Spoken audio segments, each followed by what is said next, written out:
ইব্রাহিম বিন Adham রহমতুল্লাহ আলাইহি দেখলেন প্রখর রোদে এই পুঙ্গ ব্যক্তি নিতম্ব গসিয়ে গসিয়ে হজের উদ্দেশ্যে রওনা দিয়েছে।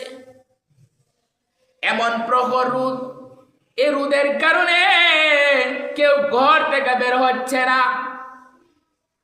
ইব্রাহিম বিন আদহাম রহমতুল্লাহ আলাইহি ওই পুঙ্গ ব্যক্তিকে বললেন, হে যুবক, আসো আমার বাড়িতে আসো, মেহমানদারি হবে, কিছু সময় বিশ্রাম নাও, যখন বিকাল হবে তখন আবার চলে যাবে। আমার বাবাজিরা দেখেন ওই পুঙ্গ ব্যক্তি কি জবাব দেয়। পুঙ্গ ব্যক্তি বলেন, আল্লাহর বান্দা শুনো, আমি যদি তোমার ঘরে অবস্থান করি তাহলে বাইতুল্লাহ যেতে আমার বিলম্ব হয়ে যাবে।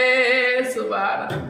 কারণ আমি এভাবেই যাব, এভাবেই আমার যাত্রা হবে।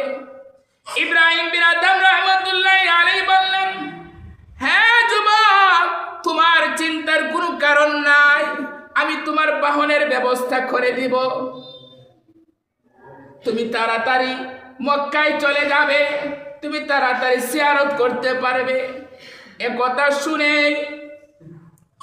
ওই পুঙ্গ যুবক রেগে যায়, রেগে বলে, আমি ভেবেছিলাম আপনি জ্ঞানী একজন ব্যক্তি, আপনি কি বলতেছেন?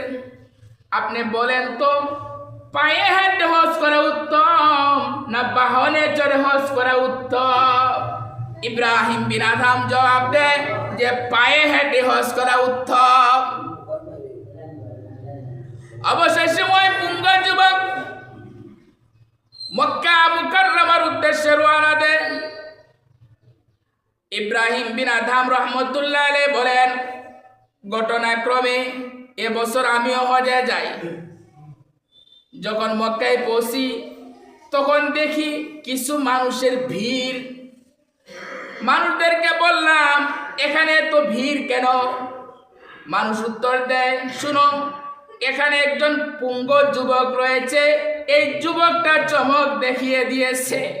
ইব্রাহিম বিন আদহাম উকি মেরে দেখলেন সেটা তো ওই যুবক, যে যুবককে ইব্রাহিম বিন আদহাম রাস্তায় দেখেছে। ইব্রাহিম বিন আদহাম রহমতুল্লাহ আলাইহি জিজ্ঞাসা করলেন, ওই পুঙ্গ যুবক কি চমক দেখিয়েছে?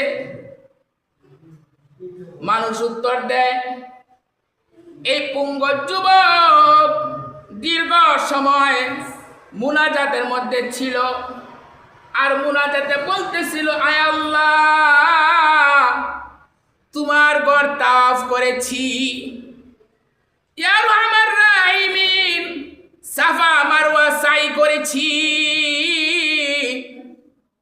শয়তানকে কঙ্কর নিক্ষেপ করেছি, মোটামুটি হজের সব আমল শেষ, শুধুমাত্র একটা আমল রয়েছে, সে আমলটা হলো কুরবানি।